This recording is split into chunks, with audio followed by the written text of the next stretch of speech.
Buenas tardes para todos mis hermanos. Señor les bendiga en este día.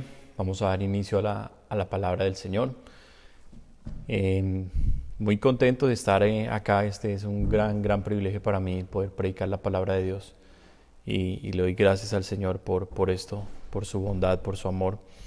Vamos a comenzar orando y luego los que se van conectando allí se van a ir uniendo. Ponemos este tiempo en las manos del Señor. Bendito Dios que estás en los cielos, gracias. Gracias por escogernos. Gracias, Señor, por redimirnos, por limpiarnos, por santificarnos, apartarnos para ti, Dios. Gracias. Y gracias por este gran privilegio, Señor, de poder ser hoy el mensajero, Dios, de lo que hay en tu corazón para nuestra vida, para este día, para este tiempo, para lo que necesitamos, Dios. Gracias. Pasa el carbón encendido por mis labios, Padre, y permíteme predicar, Señor, lleno de tu Espíritu, Dios, de tu Espíritu Santo, lleno de amor, de gozo, de paz, de paciencia, de benignidad, bondad, mansedumbre, fe, templanza. Ayúdame, precioso Dios. Yo estoy aquí, Espíritu Santo. De paz, de paciencia, de benignidad, bondad, mansedumbre, fe. Aquí estoy, Espíritu Santo, para ti, Señor, para ti, mi Dios. Y quiero rendirme y humillarme y darte honra y honor a ti, precioso Dios. Glorifícate, Señor, y toca las vidas de tu pueblo, Dios, de todo aquel que escuche esta palabra. Dale aliento de vida, levántalo, Señor, dale fuerzas nuevas, dale sabiduría y entendimiento, Dios. Tócale en su corazón, en la parte más profunda de su ser. Libértale, Dios mío, rompe toda cadena, toda atadura, Dios, en medio nuestro. Y sana hoy, Señor.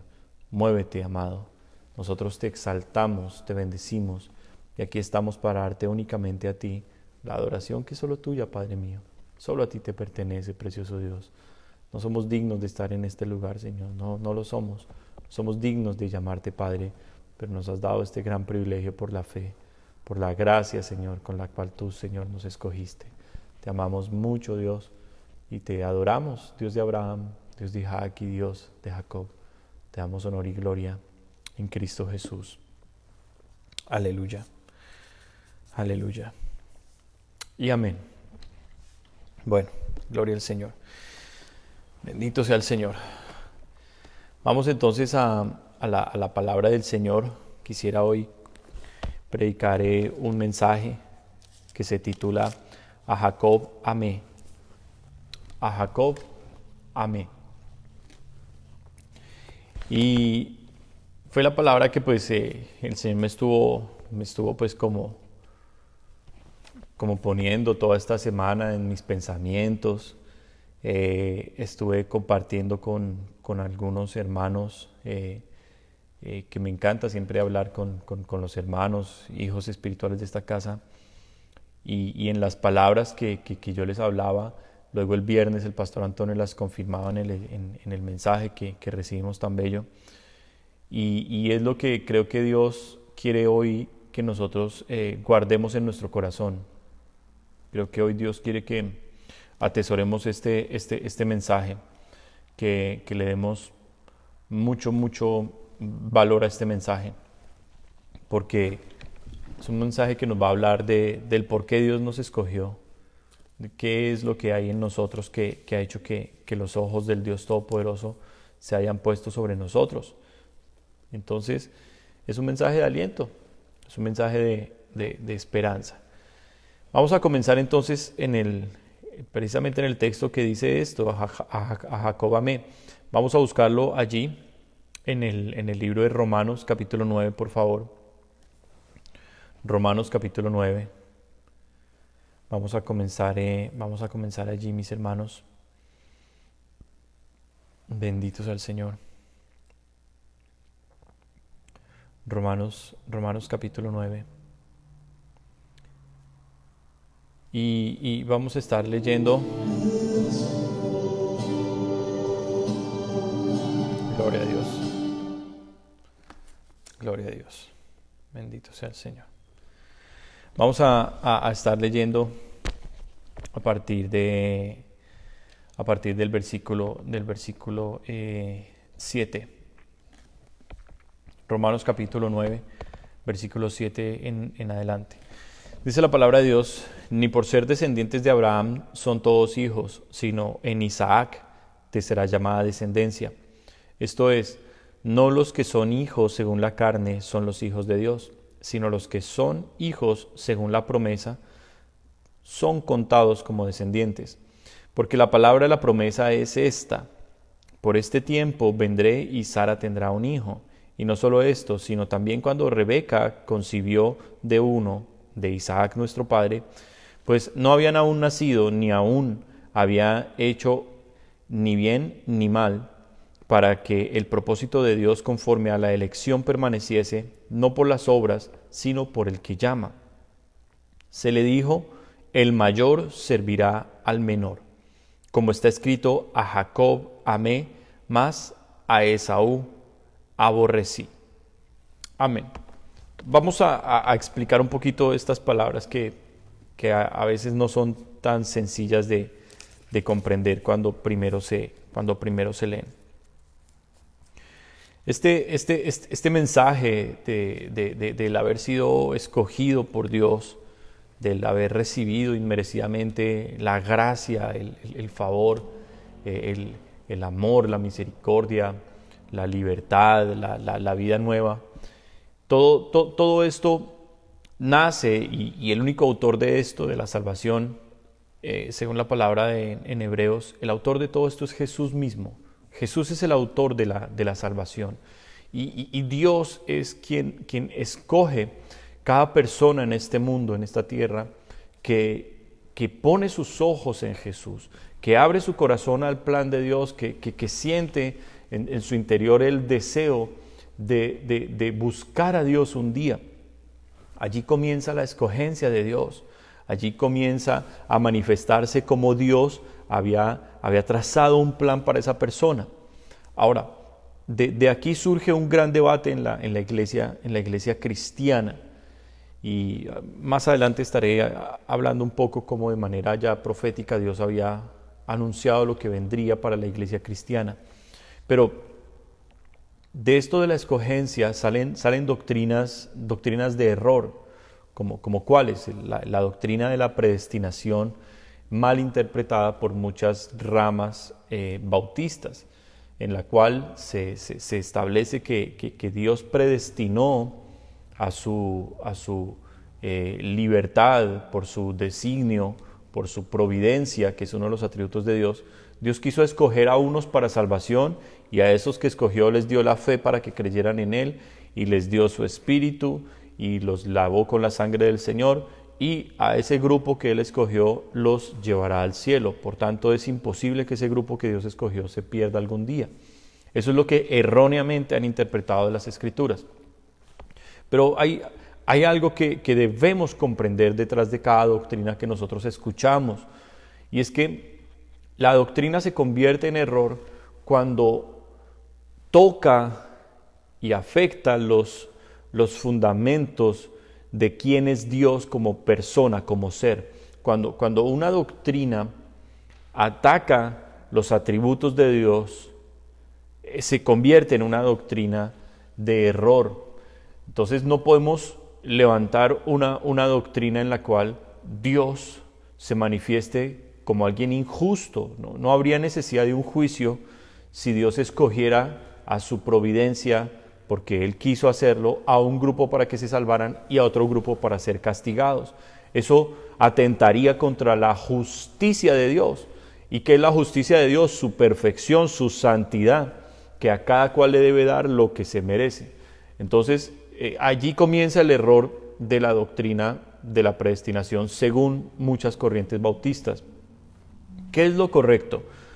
Leer detenidamente qué es lo que nos está diciendo la Biblia, y no solamente en este texto, sino comprender en todo lo que es la palabra de Dios cómo el Señor manifestó el plan de salvación hacia Jacob, que es un ejemplo de la escogencia, que es un ejemplo de la perseverancia, del corazón que le agrada a Dios, y de por qué Dios aborreció a Saúl, que fue lo que hizo que Esaú se ganara ese repudio. Entonces vamos a leer detenidamente. Dice el versículo 7: ni por ser descendientes de Abraham son todos hijos, sino en Isaac te será llamada descendencia. Dios había traído una promesa sobre Abraham, el padre de los que son de fe, y en esa promesa Dios le había expuesto el plan de cómo iba a levantar un pueblo muy grande, una nación muy, muy grande.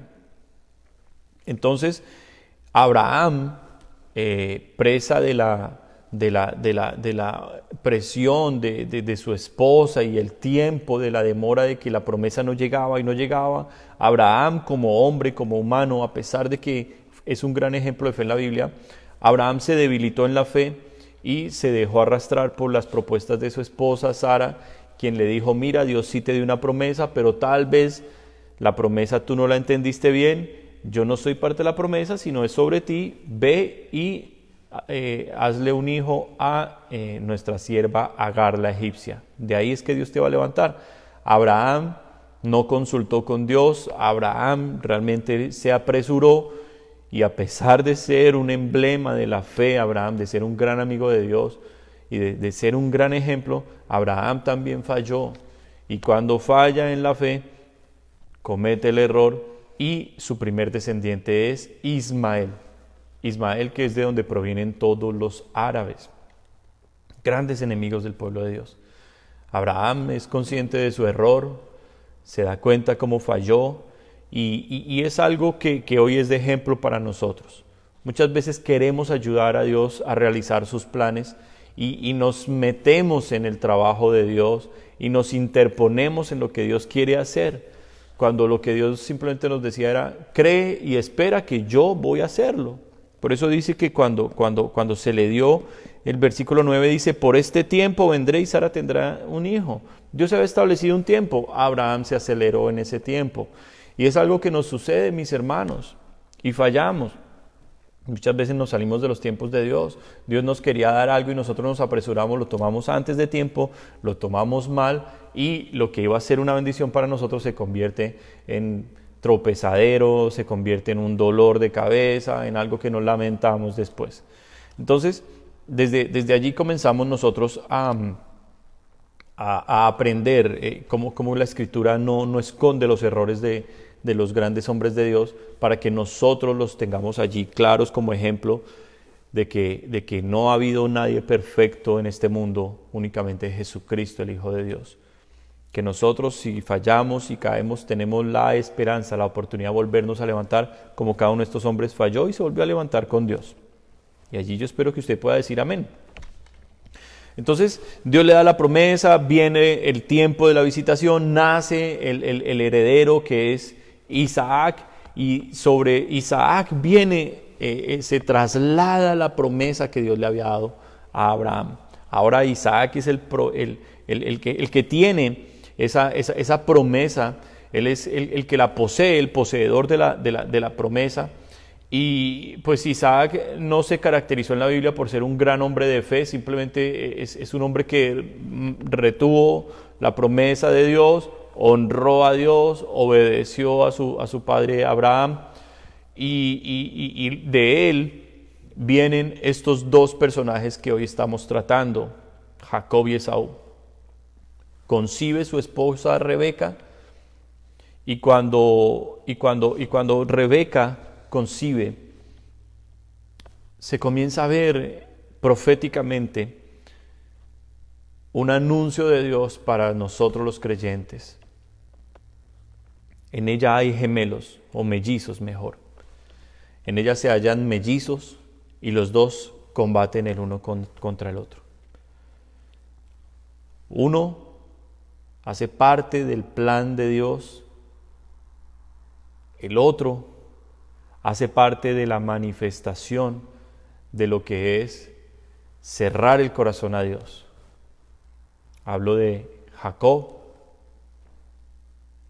Dios dice desde que ellos están en el vientre, fíjese cómo la Escritura nos lo aclara. Dice la palabra en el versículo 11, pues no habían aún nacido, ni habían hecho aún ni bien ni mal. O sea, no habían ellos aún pecado, pero Dios, que lo conoce todo, y ahí es donde la predestinación comienza a tomar sentido. Y no es en que Dios escoge como a Él le plazca, no. Es que Dios conoce el futuro. Y como Dios conoce todas las cosas, entonces Dios derrama gracia sobre aquel que Dios sabe cómo se va a comportar con él en su vida. Asimismo, Dios muchas veces endurece un corazón o muchas veces retira la gracia de él, le niega su presencia, le niega su trato a aquel que Dios mismo sabe que lo va a negar, que lo va a menospreciar. Entonces, eso es lo que aquí nos está comenzando a decir este versículo sobre los que todavía se preguntan mucho sobre la predestinación. ¿Cómo es la predestinación? Bueno, ninguno de los dos había cometido pecado, son bebés, pero Dios conocía el futuro y Dios sabía cómo se comportaría el uno y cómo se comportaría el otro. Por eso el Señor dice desde aquí, dice, para que el propósito de Dios conforme a la elección permaneciese, no por las obras, o sea, no por lo que alguno de ellos hiciera para ganarlo, dice, sino por el que llama.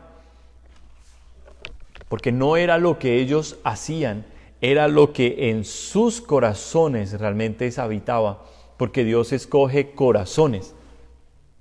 Nunca se olvide de David, un varón conforme al corazón de Dios. A Dios le agradó el corazón de David. Un corazón humilde, un corazón arrepentido, un corazón moldeable, un corazón de adorador, amante de la presencia de Dios, no un hombre perfecto ni un hombre sin errores, no. Otro ejemplo, al igual que Abraham, al igual que Jacob, David, otro gran ejemplo de fallas y de errores y de debilidades nuestras, pero con el corazón correcto para con Dios, que sabe humillarse, que sabe acceder al perdón y a la misericordia de Dios. Entonces Dios escoge corazones, nunca lo olvide usted, Dios escoge los corazones. Y entonces dice el versículo 12, se le dijo, el mayor servirá al menor. Entonces Dios ya había anticipado qué era lo que sería, cuál sería el futuro. Esta batalla se encuentra, me gustaría que la leyéramos juntos en Génesis capítulo 25, esta batalla en el vientre de Rebeca se encuentra allí. Y aquí en el versículo, en el capítulo 25, versículo 19 dice, estos son los descendientes de Isaac, hijo de Abraham. Abraham engendró a Isaac y era Isaac de 40 años cuando tomó por mujer a Rebeca, hija de Betuel arameo de Padán Aram, hermana de Labán arameo. Y oró Isaac a Jehová por su mujer, que era estéril, y lo aceptó Jehová. Fíjese cómo Isaac también fue un hombre de fe. Y cómo la promesa, él era retenedor de la promesa que había venido sobre su padre, pero ahora estaba sobre él. Y como poseedor de la promesa, él ejerce la fe y ora, y Dios es propicio y hace un milagro maravilloso. Todo esto nos comienza a hablar a nosotros cosas lindas como iglesia. Usted y yo somos retenedores de las promesas que Dios le hizo a Abraham. Usted y yo somos por la fe. Somos retenedores de las promesas que Jesucristo le hizo a sus apóstoles. Entonces, nosotros somos retenedores de las promesas para todos los que creen en la salvación y en la manifestación de la gloria de Dios.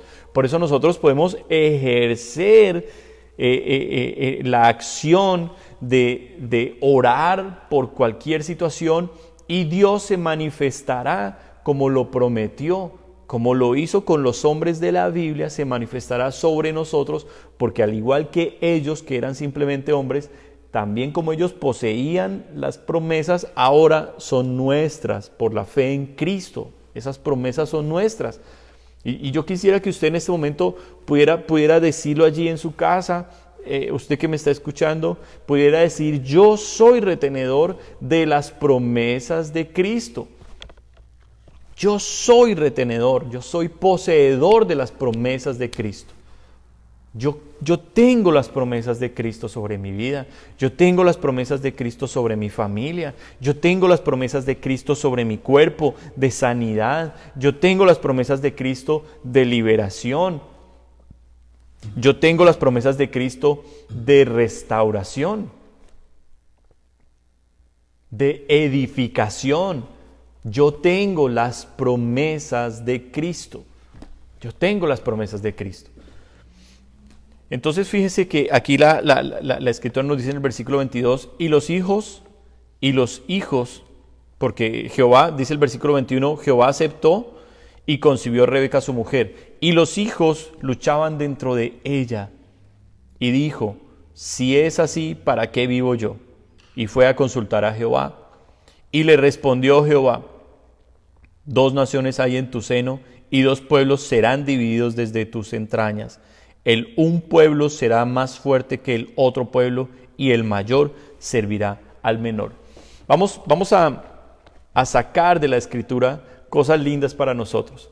Primero, como retenedores o poseedores de la promesa, miren lo que está sucediendo en la vida de ellos. Isaac y Rebeca son ahora poseedores de las promesas de Dios. Ellos, esa pequeña familia, solo 2, una pareja, ellos 2 son las cabezas de un gran pueblo que vendría. De un gran pueblo. Y no solo digo un gran pueblo porque sería numeroso y destacado, sino porque de ese pueblo nacería el Hijo de Dios un día. Jesús mismo. Nacería de esa parejita, de su descendencia. Fíjese que los números en Dios no son importantes. Escoge a uno llamado Abraham. Sobre él, su esposa, viene la bendición y sale el heredero llamado Isaac. Abraham y su esposa Rebeca pasan, ahora está Isaac con Rebeca. Y ahora sobre ellos están las promesas de Dios. Y en esas promesas ya encontramos que Isaac ora a Dios y le responde a Dios con el milagro de la concepción. Pero dentro de las promesas también está una relación con Dios, que es como el corazón de este mensaje, lo que Dios nos quiere hoy hablar a nosotros. Detrás de todas las cosas Dios es buscando una relación con nosotros, en la cual nosotros le creamos, caminemos con Él y tengamos esto que sucedió aquí con Isaac y con Rebeca, porque ahí hay un dolor, hay algo muy fuerte pasando en el vientre de Rebeca, y Rebeca dice, ¿qué es esto? Y ella fue a consultar a Jehová. Mire qué importante que ante cualquier asunto en nuestra vida, lo primero que venga a nuestro corazón es consultar a Dios, preguntarle a Dios, Señor, ¿por qué esta situación? Señor, esto que me ha venido es más fuerte que yo, necesito tu ayuda, necesito tu intervención. Contar con el apoyo de nuestros pastores, de nuestras autoridades espirituales, de nuestros papás espirituales que Dios nos ha puesto. Contar con la bendición de Dios que puede utilizar a su instrumento en cualquier momento o que puede hablarnos a nosotros directamente. En este caso, ellos vienen a consultar a Dios y Dios les responde y les habla una palabra específica que es una promesa. Es una gran promesa. En este caso la promesa no es para Rebeca y para Isaac, la promesa es para los 2 que están en el vientre. Habría 2 grandes pueblos, un pueblo sería mayor que el otro. Y la bendición de Dios estaría no como se acostumbraba sobre el primogénito, el primero era el poseedor, no. La bendición de Dios, el corazón de Dios iba detrás del menor. ¿Y qué es esto? ¿Por qué? Porque Dios arbitrariamente lo escogió. No fue así. No fue así. Vamos a encontrar en la vida que hay momentos en que Dios bendice a una familia, bendice a un hombre, bendice a una mujer, coge una familia y la empieza a bendecir. Y Dios comienza a manifestar que está con ellos y estas personas empiezan a entrar en áreas de victorias terrenales. Y comienzan a entrar en áreas de prosperidad y comienzan a ver cómo sus cosas empiezan a levantarse, a levantarse, a levantarse. Y la gente dice, wow, Dios está conmigo y es maravilloso como Dios me está prosperando y me está dando, y la gente a su alrededor lo nota. Sin embargo, eso que Dios le está dando, toda esa gracia y toda esa bendición, tiene un valor y tiene una gran responsabilidad. Una gran responsabilidad. Y es que Jesús mismo dijo que al que más se le dio, más se le demandará. Por eso, el hecho de que Dios bendiga una vida y esa vida comience a levantarse, debe traer mayor compromiso, mayor fidelidad, mayor cercanía a Dios, para que las bendiciones que han llegado no se conviertan en el tropiezo que nos hagan caer y que nos hagan de pronto dañar nuestra relación con Dios. Nosotros lo sabemos. Mucha gente una vez recibe la respuesta que tanto le había pedido a Dios, una vez recibe la bendición, va y se olvida del Señor. Y ejemplos hay en el ministerio de Jesús. Recuerde los 10 leprosos. Los 10 vienen a ser sanados por el Señor. Él les dice a los 10, vayan, muéstrense a los sacerdotes. Ellos en un paso de fe, porque Jesús no los tocó, Jesús no oró por ellos, simplemente en esa orden, y ellos hacen ejercicio de la fe. Los 10 tenían fe, los 10 se van caminando hacia los sacerdotes, por el camino son sanos, pero solo regresa uno. Y ese uno que regresa a Jesús a adorarlo, a darle la gloria por lo que ha hecho en su vida. Y Jesús se sorprende, porque el corazón de Dios se sorprende cuando Él bendice y la gente se va a su vida porque ya fue bendecido. Pero el corazón de Dios se sorprende de la ingratitud. Por eso, a lo que Dios nos da, debemos abrazarlo, valorarlo, y debemos entender que trae una responsabilidad, que trae un compromiso. Y espero que usted allí en casa pueda decir amén. Un día Dios nos juzgará a toda su iglesia. Nosotros estaremos en el tribunal de Cristo, y allí el Señor nos va a juzgar a nosotros por cada cosa que nos enseñó. El juicio sobre nosotros será mucho más fuerte que sobre la gente que nunca escuchó la palabra de Dios. El juicio de nosotros será mucho más fuerte sobre iglesias que no conocieron la sana doctrina, iglesias que no escudriñaron las Escrituras y tenían todo el conocimiento de Dios que hoy nosotros tenemos. El juicio de Dios sobre nosotros será más severo que sobre personas que no tuvieron acceso a una Biblia escrita, que seguían a Cristo, pero solo tenían las pocas enseñanzas. Y le estoy hablando de la iglesia primitiva, le estoy hablando de la iglesia que fue perseguida durante los cientos y cientos de años de la transición de la iglesia cristiana a la iglesia imperial. Toda esa gente que no tuvo Biblias, pero creían en su corazón en Cristo y que con una palabra de Dios vivieron y llegaron hasta el final. Esa gente, el juicio será mucho más tolerable sobre ellos que sobre nosotros, que recibimos palabra de Dios. Recibimos palabra de Dios todo el tiempo. Entonces es importante que comencemos a entender estas cosas, porque nos ayudan a crecer y a madurar. Y para los que están empezando en el camino del Señor, para los que están apenas arrancando, es necesario que ustedes hagan esto. Y yo le voy a poner el ejemplo que le ponía a uno de los hermanos esta semana con el que hablaba de estos principios. Y yo le decía, usted es jefe, y usted como jefe decide darle un aumento de salario a uno de sus empleados que ha estado ya un tiempo con usted, ha sido buen trabajador, ha sido responsable, y usted lo quiere estimular, usted le quiere mostrar que tiene el agrado suyo y que usted está contento con su desempeño. Entonces viene y le da un aumento de un aumento de salario. Resulta que ese aumento de salario, la persona reacciona contrariamente. Y antes la persona era más comprometida, trabajaba mejor haciendo las cosas, pero ahora con ese aumento de salario se hizo más el flojo y dijo, bueno, yo ya estoy seguro aquí en este trabajo, ya veo que al jefe le gusto, voy a estar más relajadito, ya no la voy a coger tan duro, la voy a coger suave, dice el hombre. Y le pregunté al hermano, ¿usted como jefe, cómo ve a ese empleado? Y él me dijo, pues mal. Le dije, sí, mi hermano, usted en su corazón comenzaría a pensar de ese hombre, este tipo lo tenía yo en la buena, lo traía yo en una muy buena imagen y todo. Ahora, si este no se pone bien, me va a tocar es sacarlo.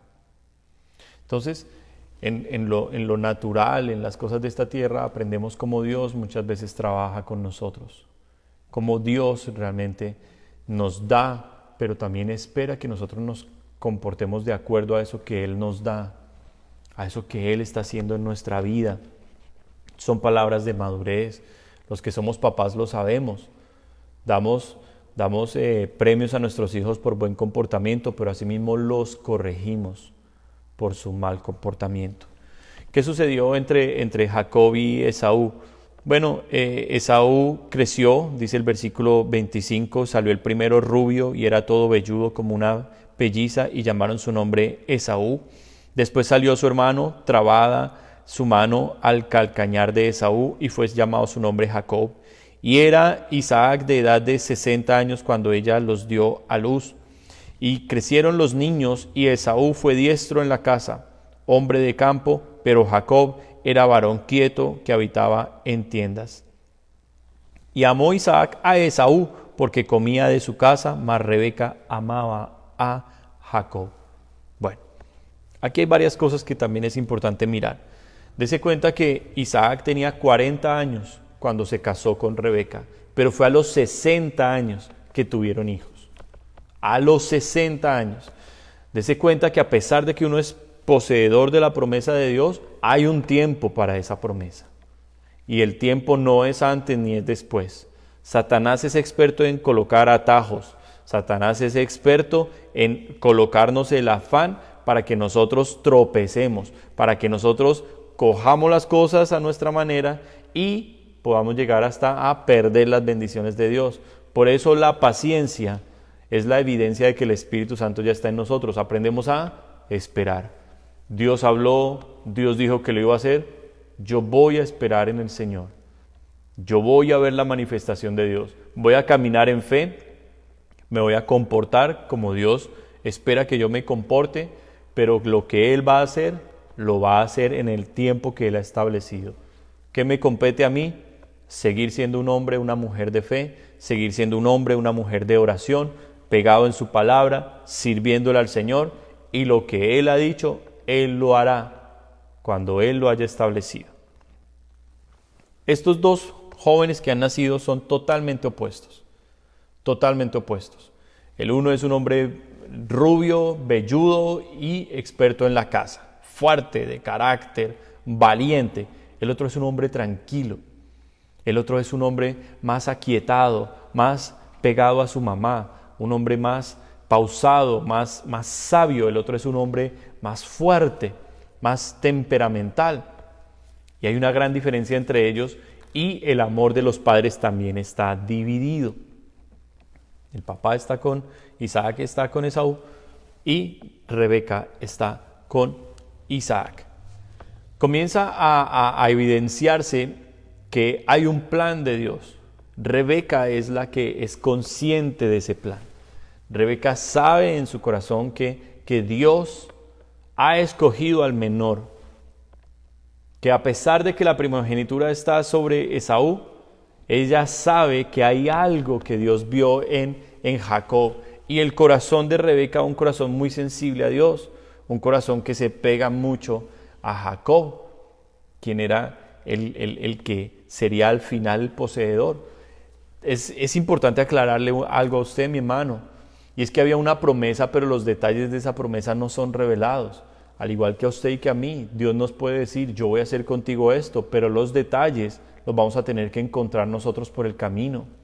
Por eso nosotros debemos ser gente recta, debemos ser gente pegada a los principios de Dios, para que lo que Dios prometió se cumpla a la manera de Dios y no a nuestra manera. Porque allí comienza a gestarse un error en el corazón de Rebeca.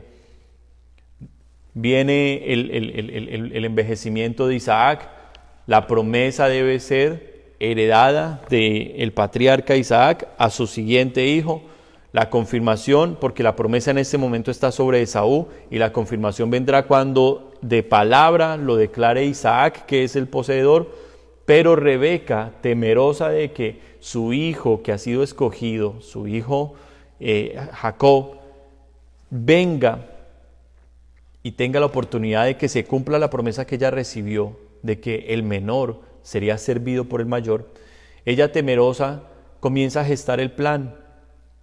Y ahí es donde vienen los atajos, y ahí es donde vienen las manifestaciones de nuestro carácter que Dios no quiere, que Dios no necesita.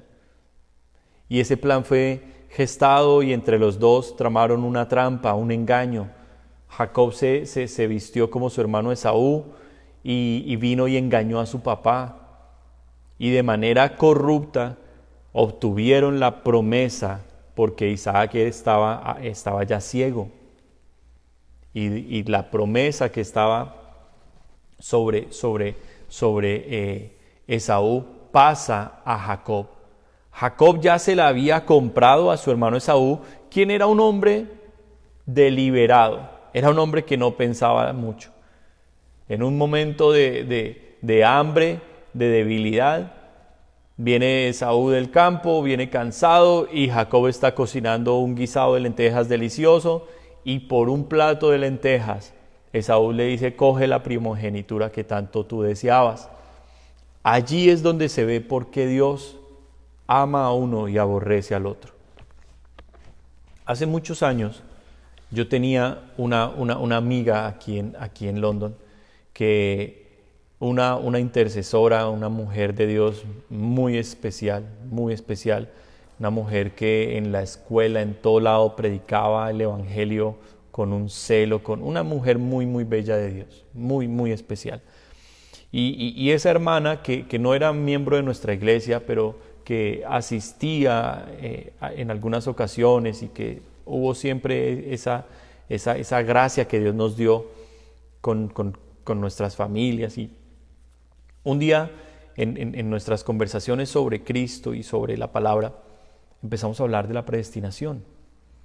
Yo le estoy hablando de hace 12 años aproximadamente. Y hace 12 años yo no tenía mucho conocimiento ni de teología. Había muchísimas doctrinas que yo ignoraba. Y yo no sabía nada sobre la predestinación en aquel tiempo. No lo había estudiado. Es más, ni siquiera sabía qué era el calvinismo, qué era el arminianismo. No tenía ni idea de nada de eso. Yo me había dedicado únicamente a estudiar la palabra de Dios. Había asistido a una parte del seminario bíblico y teológico en Colombia, pero los estudios se vieron interrumpidos por mi viaje aquí a Canadá. Conclusión, yo no sabía mucho sobre estos temas. Y ella comienza a mencionarme grandes teólogos. Recuerdo que me mencionó a John MacArthur, que me mencionó a otro y a otro. Y estábamos trabados en la conversación por la predestinación. Ella me hablaba sobre estos temas y sí, Dios por su providencia escogió y MacArthur dice esto, lo que Calvino había expuesto, y comenzó a enredarme con nombres que nunca yo había escuchado. No sabía quién era MacArthur, no sabía quién era Calvino, no tenía ni idea. Y ella me está hablando de eso y yo comienzo a sentir en mi corazón un palpitar de Dios, que había un error allí en ella, que había algo que no andaba bien. Y le voy a decir cómo el Espíritu de Dios, que es el que realmente nos debe mostrar a nosotros la palabra de Dios, y de Él es de quien debemos realmente aprender la palabra de Dios, del Espíritu Santo. Él me enseñó lo de la predestinación hace 12 años de esta manera. Esta mujer tenía 2 hijos. Y yo le dije, mira, la predestinación funciona de esta manera. No es que Dios arbitrariamente o por providencia, como ustedes lo dicen, haya escogido a unos para salvarse y a otros para perderse. Le voy a decir, te voy a poner un ejemplo. Tú tienes 2 hijos. ¿Qué pasa si tú ves que uno de tus hijos tienes la forma de tu ver hacia el futuro y uno de tus hijos va a coger el dinero que tú le dejaste de herencia y lo va a despilfarrar, lo va a desperdiciar? Ese muchacho se va a ir a vivir perdidamente con el dinero que tú le diste. Antes de tú morir, repartiste la herencia y le diste a ese muchacho porque lo veías que parecía que tenía buen futuro, pero el muchacho, al tener esa fortuna, la despilfarró. Pero al mismo tiempo tu otro hijo, con la parte de la herencia que tuvo temor. Una vez tú ya muerta, él tuvo temor, cogió su parte de la herencia y la puso a trabajar y a producir y la multiplicó.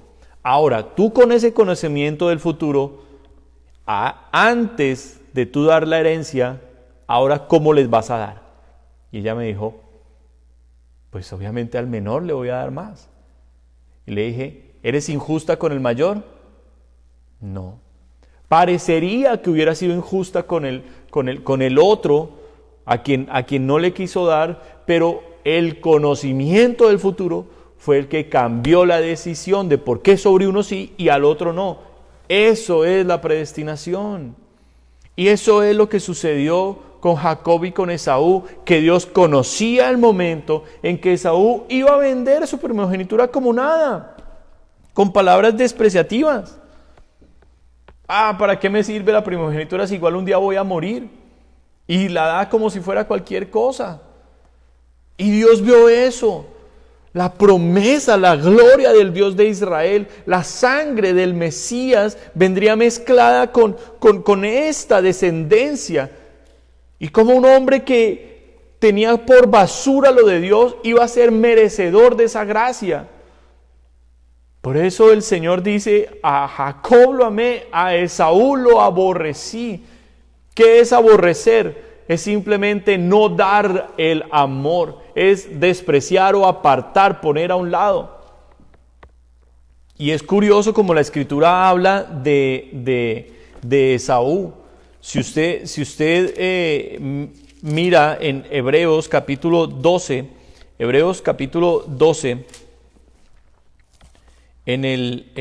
ya le voy a decir, en el versículo 16, Hebreos 12, 16, dice la palabra, no sea que haya algún fornicario o profano como Esaú, que por una sola comida vendió su primogenitura.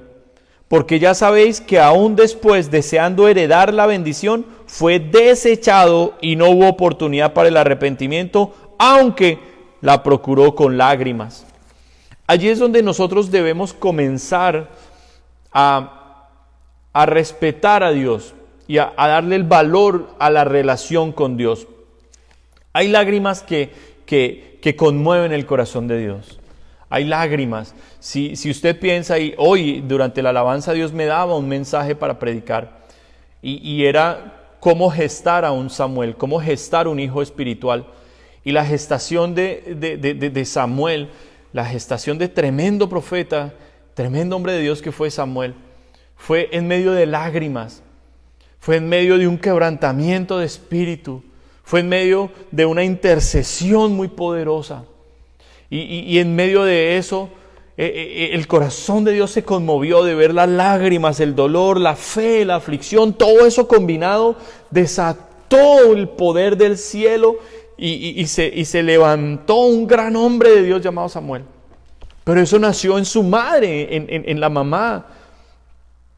Por eso hay lágrimas que conmueven el corazón de Dios, hay lágrimas que a Dios le encantan y aceleran la respuesta a las bendiciones. Una promesa de Dios puede acelerarse en el tiempo con el llanto, con el clamor de una mamá.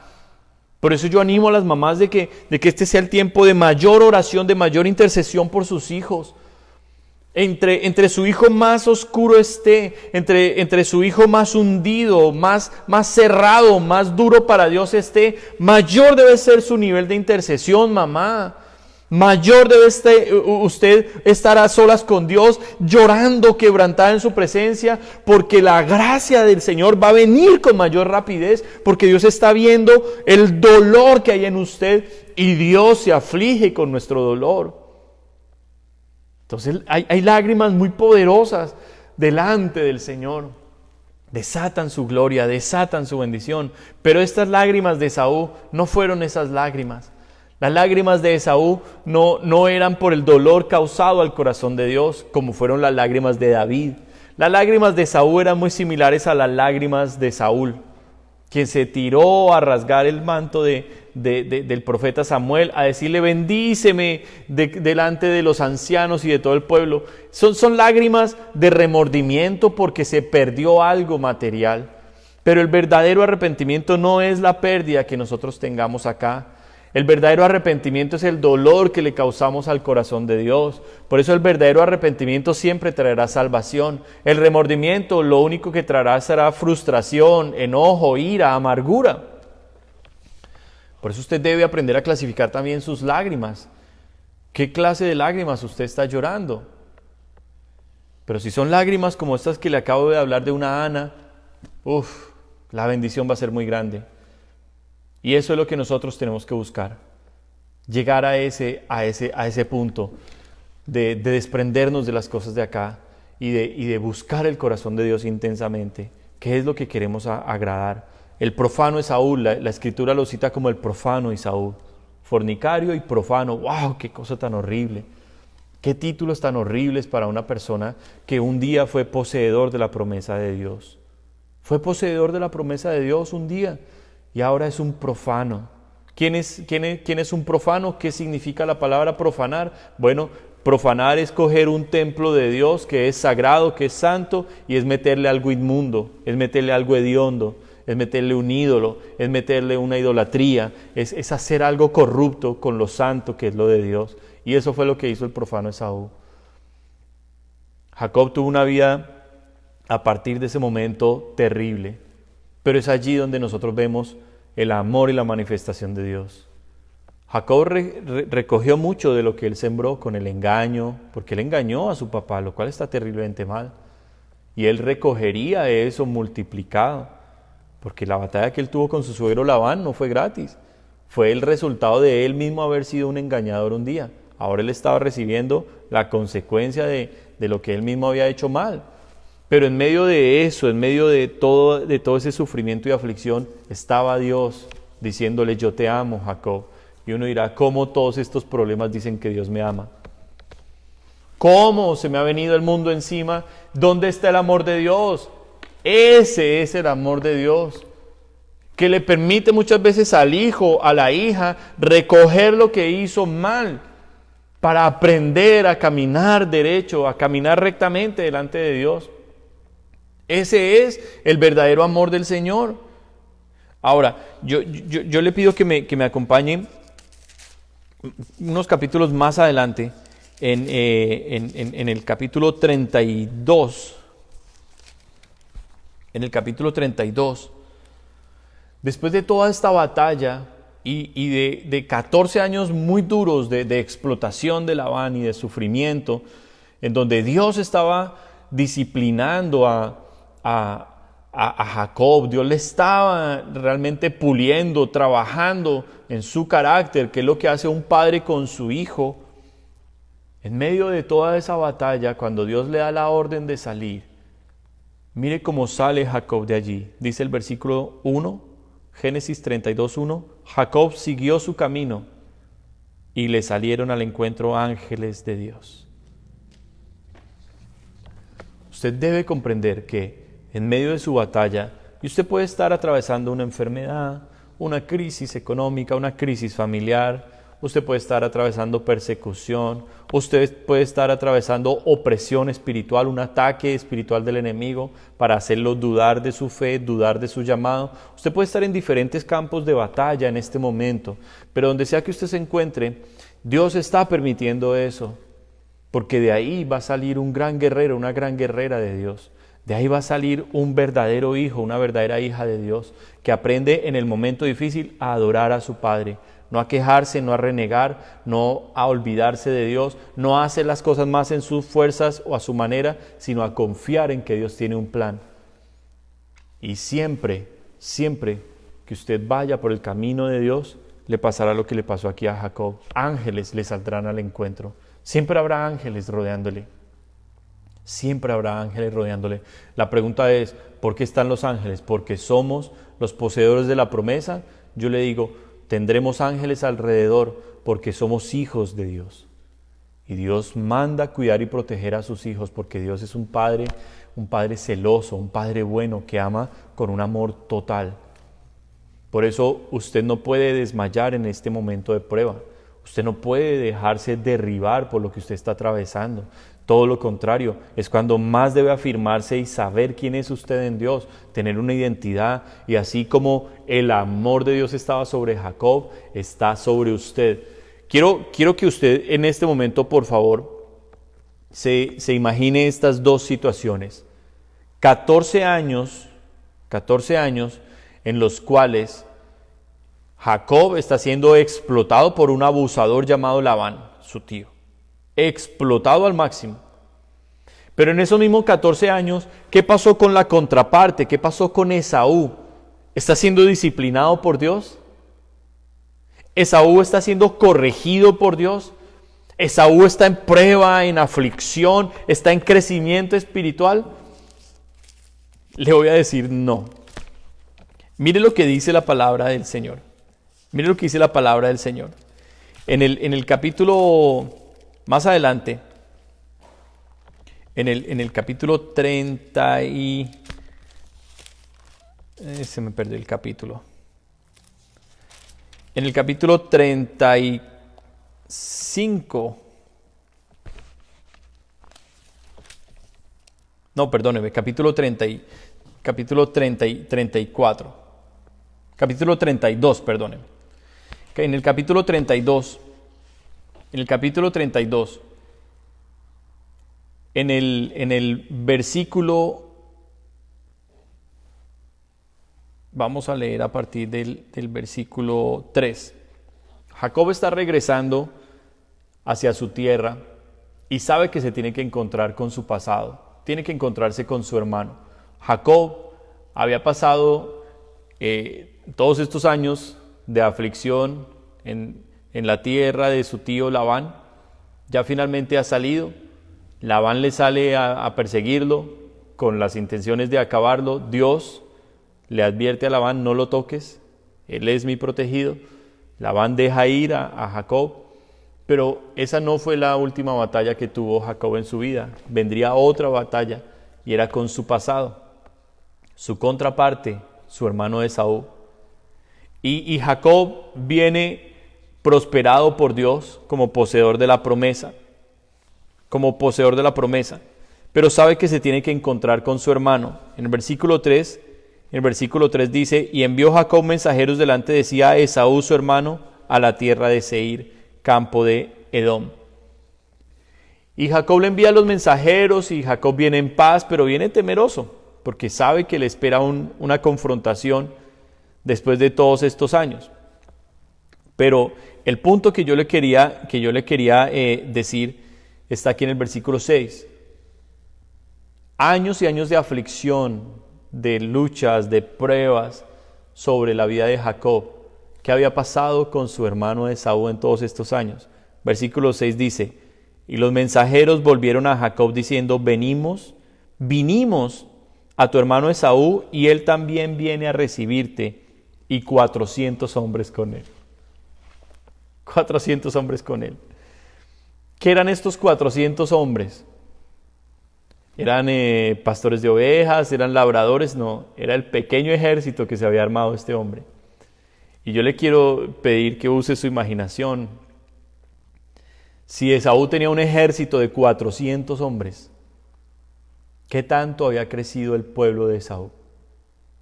Si su solo ejército eran 400 hombres. Era un hombre que había prosperado tremendamente.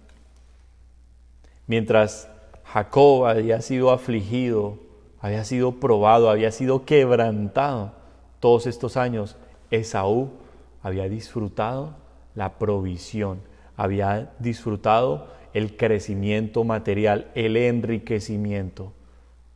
Uno de ellos dos recibió la disciplina, la corrección y el trato de Dios, y fue al que Dios escogió y al que Dios amó. Por eso usted no puede mirar su pobreza. Si usted está pobre materialmente, si usted está necesitado materialmente, o enfermo o afligido materialmente, usted no puede mirar eso como algo que le dijera en su corazón: no, Dios se olvidó de mí, Dios no está conmigo. Esa pobreza, esa aflicción, eso puede ser una corrección, un tiempo de prueba enviado por Dios para que usted crezca en su fe, para que usted se aferre y se apegue a Dios. ¿Qué va a tener que pasar con nosotros? Lo que sucedió con Jacob antes de este encuentro. Jacob se llenó de temor. Mire lo que dice en el versículo 7. Entonces Jacob tuvo gran temor y se angustió. Claro, acaba de salir de una batalla y viene a enfrentar una mayor, mucho mayor, porque no se puede comparar la ira con la que venía Labán a la ira que había tenido Esaú, su hermano. Y viene a su encuentro con 400 hombres. Uno no viene con 400 hombres a darle una recibida, una bienvenida calurosa a un pariente o a una persona. Él venía con 400 hombres a desaparecerlo, a cobrárselas todas. El problema es que uno de esos dos era el que realmente había sido escogido por Dios, por su amor a Dios, por su corazón para con Dios, porque él quería lo de Dios y el otro no. Y aunque el que había sido escogido por Dios, que era Jacob, tenía todas estas cosas, él venía desarmado, él venía vulnerable, él venía frágil, porque mire lo que tiene que hacer. Dice, y distribuyó el pueblo que tenía consigo y las ovejas y las vacas y los camellos en 2 campamentos. Repartió porque él venía lleno de mujeres, venía con 4 mujeres y lleno de niños. El otro viene con un ejército poderoso. Fíjese cómo el enemigo siempre viene a atacarnos con un ejército que parece mayor que el que nosotros podemos tener. Parece que el enemigo tuviera más fuerza, más armamento, más capacidad de destrucción que lo que nosotros podamos tener de parte de Dios. Pero eso es un parecer y es un error ver las cosas así, porque aunque los problemas parezcan terriblemente grandes o imposibles, delante de Dios no son nada, mis hermanos. Y cada vez que nosotros creamos verdaderamente en Dios y nos abracemos a sus promesas, vamos a ver la victoria que todos estos hombres vieron. Porque como ellos eran poseedores de las promesas, nosotros hoy somos poseedores de estas promesas. Están sobre nosotros. Toda esa protección, toda esa provisión, todo eso, ese amor está hoy sobre nosotros. Jesús dijo, ustedes van a ser amados por mi Padre porque me han amado a mí. El que me ama a mí, mi Padre vendrá y le amará. Entonces nosotros hemos sido recibidos en esta familia espiritual, en esta familia poderosa de Dios. Tenemos todo, ángeles, tenemos recursos ilimitados a nuestro alcance, recursos espirituales, vuelvo y se lo aclaro. Aunque el mundo se vea más poderoso y más terrible, no es imposible, porque con nosotros está el poderoso, el todopoderoso. Es allí donde está nuestra fe. Me gusta el corazón de Jacob y es uno también de mis hombres favoritos en la Biblia. He predicado varias veces de Jacob, pero cuando Dios me puso este mensaje, yo podía como comprender lo que Dios nos quería hoy hablar. Él está en una aflicción. Jacob está en un tiempo de batalla tras batalla, tras batalla, tras batalla. Pero es un hombre que no se cansa de luchar. Es un hombre que no se cansa, es un hombre que persevera, es un hombre que sigue adelante. Y ya se había encontrado con ángeles. Cuando tomó el camino nuevamente hacia donde Dios lo quería, lo primero que hace es encontrarse con ángeles. O sea, Dios le está diciendo, por ahí es. Pero a pesar de que se viene el enemigo, y este hombre tiene temor y tiene angustia, como usted y yo hemos tenido temor y hemos tenido angustia. Sí, nos hemos afligido con los problemas. Los 2 últimos mensajes que Dios me dio, cómo vencer el afán y cómo vencer la ansiedad. 2 grandes enemigos en la vida del cristiano. Y todos hemos pasado por allí. Ahora este hombre está en temor y en angustia. Y hace lo que puede para tratar de defenderse. Pero mire lo que hace este hombre correctamente. La decisión correcta no fue separar los campamentos y trazar una estrategia en sus fuerzas. La decisión correcta de él vino después. Y está en el versículo 9. Y dijo Jacob, Dios de mi padre Abraham y Dios de mi padre Isaac, Jehová, que me dijiste, vuélvete a tu tierra y a tu parentela, y yo te haré bien. Menor soy que todas las misericordias y que toda la verdad que has usado para con tu siervo, pues con mi cayado pasé este Jordán, y ahora estoy sobre 2 campamentos. Líbrame ahora de la mano de mi hermano, de la mano de Esaú, porque le temo. No venga acaso y me hiera la madre con los hijos. Y tú has dicho, yo te haré bien, y tu descendencia será como la arena del mar, que no se puede contar por la multitud. ¡Wow! ¡Qué oración tan linda, mis hermanos! ¡Qué oración tan hermosa! Le está diciendo, ahí viene mi hermano con un ejército terrible, yo no puedo contra eso. Y si este hombre viene, Señor, me va a acabar toda la descendencia que traigo, las mamás y los hijos, ahí me desapareció. Y tengo temor, pero 2 veces le dice, tú me has dicho que volviera, que me harías bien. Le recuerda las promesas a Dios. Y es lo que nosotros debemos hacer en una oración, abrirle el corazón. Señor, me encuentro en temor, me encuentro en angustia, me encuentro desesperado, me encuentro con estos sentimientos de confusión, no sé qué hacer, Señor, pero tú me dijiste que estarás conmigo todos los días hasta el fin del mundo. Tú me prometiste hacerme bien si confiaba en ti. Torre fuerte es el nombre de Jehová, él correrá al justo y será librado. Comienza uno a recordarle a Dios las promesas. Y en medio de eso fuerzas van a venir. Pero vino algo especial. Y es que Jacob entendió que su vida necesitaba realmente ser transformada. Y que el único que podría hacer eso era Dios. Por eso Jacob, dice el versículo 13, y durmió allí aquella noche. Jacob se quedó solo. Jacob se quedó solo. Jacob se apartó. Jacob se fue a buscar a Dios. Jacob está buscando a Dios. Jacob está allí en la soledad. Y es allí donde viene aquel varón. Y usted encuentra a partir del versículo 22 como Jacob tiene un encuentro con el ángel de Dios que no es otro más que Cristo. Cristo. Y Jacob está angustiado. Jacob está con gran temor. Sí, claro, como hombre él se siente así de afligido. Pero cuando le aparece el ángel, él sabe que es la única oportunidad que tiene de que su vida sea transformada. Por eso lucha y lucha y lucha con el ángel de Dios y no lo suelta toda la noche. Fue una batalla que lo dejó marcado para siempre, para siempre. No solo al recibir el toque de Dios sobre su muslo quedó cojo el resto de su vida, no.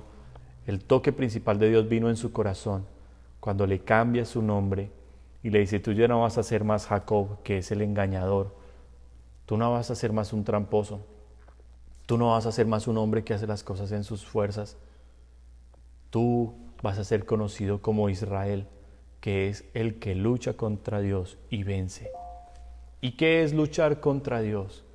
Es abrazarse al Señor en medio de toda la oposición, en medio de todo lo que nosotros podamos tener de dificultad en la vida, es abrazarnos a Dios, cogerlo a Él y no soltarlo, Cambia mi naturaleza, Señor. No quiero más este pecado en mi vida. No quiero más, Señor, esta debilidad. Yo te necesito a ti, Dios. Es a ti a quien yo abrazo. Y ese toque del Señor vendrá y esa bendición se dejará ver.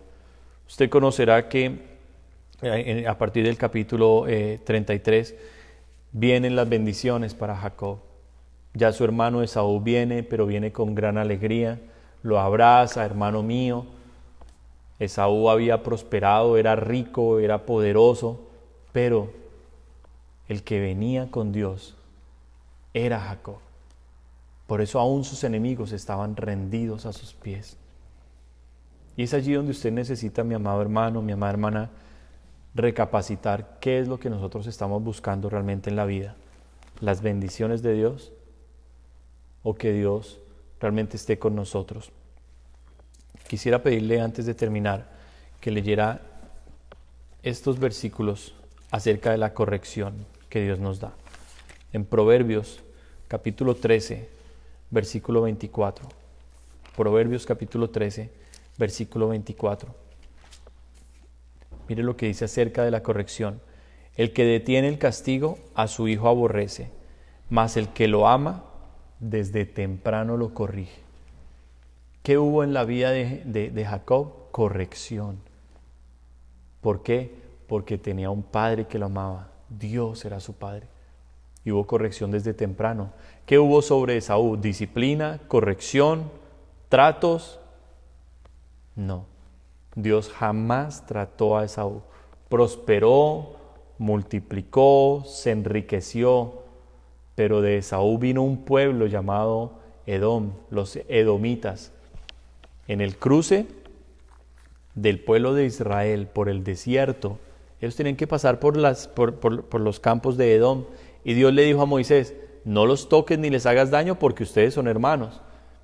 Sin embargo, Edom no quiso dejar pasar por allí a Israel, lo maldijo, y eso desató la destrucción de ese pueblo. Años más tarde serían enemigos de David y serían desaparecidos de la historia para siempre los edomitas.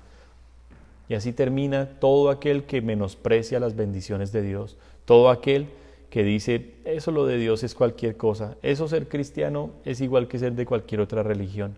No va a terminar bien, va a terminar como un profano, va a terminar destruido, va a terminar su nombre borrado para siempre. ¿Por qué su nombre? Porque existe un libro llamado el libro de la vida, y solo los nombres que estén escritos en ese libro vivirán para siempre con Dios. Y allí no estará ningún profano, allí no estará ninguno que menosprecia realmente lo que Dios quiere dar. Hay más versículos sobre la corrección, me gustaría que por favor los leyéramos todos. Proverbios 22:6, instruye al niño en su camino, y aun cuando fuere viejo, no se apartará de él. Proverbios 23:13, no rehúses corregir al muchacho, porque si lo castigas con vara, no morirá.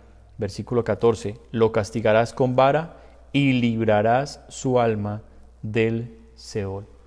Fíjese que aún la vara de Dios puede venir sobre nosotros, y si viene porque hicimos mal, mis hermanos, que venga la vara de Dios, que venga la disciplina de Dios, la corrección del Señor, porque lo que nosotros más anhelamos es llegar al cielo.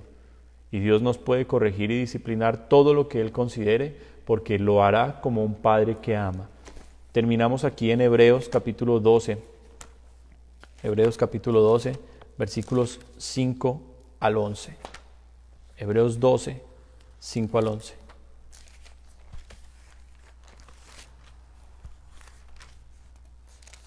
Dice la palabra del Señor: y habéis ya oído la exhortación que como a hijos se os dirige, diciendo: Hijo mío, no menosprecies la disciplina del Señor, ni desmayes cuando eres reprendido por Él, porque el Señor al que ama disciplina y azota a todo aquel que recibe por hijo. Si soportáis la disciplina, Dios os trata como a hijos, porque ¿qué hijo es aquel a quien el Padre no disciplina? Pero si se os deja sin disciplina, de la cual todos han sido participantes, entonces sois bastardos y no hijos. Por otra parte, tuvimos a nuestros padres terrenales que nos disciplinaban y los venerábamos. ¿Por qué no obedeceremos mucho mejor al Padre de los Espíritus y viviremos? Y aquellos ciertamente por pocos días nos disciplinaban, como a ellos les parecía, pero para lo que nos es provechoso, para que participemos de su santidad. Es verdad que ninguna disciplina al presente parece ser causa de gozo, sino de tristeza, pero después da fruto apacible de justicia a los que en ella han sido ejercitados. Por lo cual levantad las manos caídas y las rodillas paralizadas. No es tiempo de desmayar, mi amado hermano, mi amada hermana. Es tiempo de levantarnos. Es tiempo de decir: yo soy un poseedor de la promesa de Dios. Señor, corrígeme. Señor, enderézame. Señor, trata mi carácter. Corrige, Señor, todo lo que tengas que corregir. Saca, Señor, el pecado de mi vida. Límpiame. Cámbiame, Señor. Transfórmame. Esa es la oración que nosotros debemos tener en este tiempo. Seguirnos preparando más y más para Él. Nosotros no sabemos cuándo nos va a salir el ángel de Dios al encuentro, y ese ángel de Dios es Cristo. Él ha prometido que regresará, pero nosotros no sabemos el momento en que Él vendrá o nos llamará delante de su presencia, y tendremos que estar bien preparados, mis hermanos. Abrace hoy el amor de Dios. Lo que sea que usted esté pasando, gócese. Romanos 8:28 dice que a los que amamos a Dios, todas las cosas nos ayudan para bien. Por eso usted deje que Dios le trabaje su corazón, su fe, renuncie a la incredulidad, saque toda amargura de su corazón, todo resentimiento, vuélvase una persona que perdona fácilmente, vuélvase una persona más amorosa, más amable, más querida, más tranquila. Todos estamos en esa corrección, todos estamos en ese camino, mis hermanos. Todos necesitamos que Dios siga interviniendo, todos lo necesitamos. Pero gloria a Dios porque nos disponemos. Nunca olvide que Dios no está buscando gente perfecta, Dios está buscando gente dispuesta.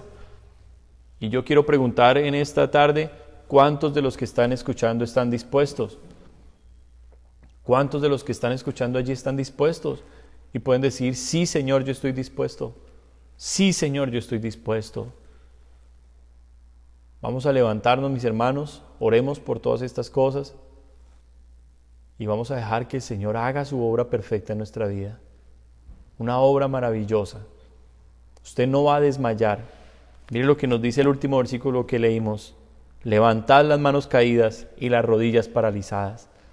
¿Por qué se cayeron las manos? ¿Por qué se paralizaron las rodillas? Por el miedo, por la angustia. Cosas como las que vivió Jacob. Usted y yo las hemos vivido o las estaremos viviendo. No, es hora de levantarnos.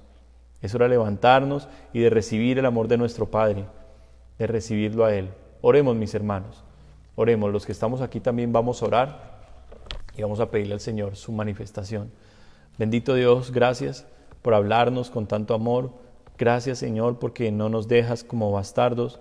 Somos hijos para ti, que nos corriges, que nos disciplinas, que no nos dejas por ahí, Señor, a la desventuranza, Señor. No, tú nos corriges, Dios, en lo que necesitamos trato. Y queremos darte gracias, precioso Dios, por este amor inmerecido, Señor. Te pedimos un corazón, Señor, como lo tuvo Jacob, que rápidamente, Señor, reconocía un error y venía delante de ti a pedir dirección. Un corazón como el de Jacob que perseveró y no te soltó hasta que tú le transformaste su vida, Señor. Él experimentó lo que era un nuevo nacimiento, un cambio de nombre. Tú tenías un nombre preparado para Jacob como lo tienes preparado para cada uno de nosotros. Tú nos has preparado un nombre nuevo a cada uno de nosotros. Permítenos llegar a ese momento, a ese encuentro en el que quebrantarás nuestra vida para siempre y nunca jamás seremos los mismos. Seremos verdaderos hijos tuyos. Levanta hoy a todo hermano que tiene sus manos caídas, que tiene sus rodillas paralizadas. Señor, sana toda enfermedad del cuerpo. Yo te lo pido, no estamos siguiendo una religión muerta. Ellos no están aquí porque sea simplemente una lectura de la palabra y una predicación. No, hay gente aquí enferma físicamente que necesita milagros de sanidad. Y oramos, Señor, para que vengan esas sanidades. Oramos para que venga, Dios mío, tu restauración sobre las vidas, que venga tu bendición, que venga tu paz, Señor. Por eso tomamos autoridad y atamos todo espíritu de aflicción, todo espíritu de angustia, todo espíritu de insomnio, todo espíritu ladrón de la paz que Dios nos da, todo espíritu que ha venido a robar al pueblo, todo espíritu que ha venido a perturbar con desespero, con estrés. En el nombre de Jesús lo atamos y lo enviamos al abismo y pedimos, Dios mío, tu manifestación de amor y de poder. Gracias por este tiempo, Padre bueno. Ponemos delante de ti, Señor, también las vidas de nuestros niños. Como dice tu palabra, Señor, lo acabamos de leer acá, Dios, en el Proverbio 13:24. Queremos instruirlos desde pequeños, Señor, para que nunca se aparten del camino. Te pedimos ángeles, como le salieron al encuentro a Jacob, que ángeles vengan también al encuentro de nuestros niños. Pedimos toda esta generación para Cristo. Rogamos, Señor, toda esta generación para Cristo, en el nombre de Jesús. Gracias, precioso Dios. Bendecimos las familias, bendecimos los matrimonios, bendecimos las despensas, Señor, las alacenas, las neveras. Pedimos, Señor, provisión también para tu pueblo. A todo aquel que no tiene, dale. Todo aquel, Señor, que está cansado, dale reposo, dale paz en el nombre de Jesús. Y te presentamos nuestros diezmos y nuestras ofrendas a ti. Rogamos, Dios mío, que recibas con agrado el 10% de lo que te traemos, de lo que tú nos has dado, o las ofrendas generosas, voluntarias. Todo esto lo traemos delante de ti, en el nombre de Jesús. Guíanos en el camino, no nos dejes, Señor, apartarnos de él. En el nombre de Jesucristo. Te amamos mucho, Dios. Te amamos mucho. Te damos gracias por este tiempo, Padre. Atamos todo espíritu de retaliación y venganza y lo enviamos al abismo. Pedimos que tus ángeles, Señor, estén con nosotros. Que tu espíritu nos llene, Señor, y nos transforme cada día más. En Cristo Jesús te damos gloria, Señor. Amén. Y amén. Amada iglesia, muchas gracias por estar acá con nosotros. Les amamos, les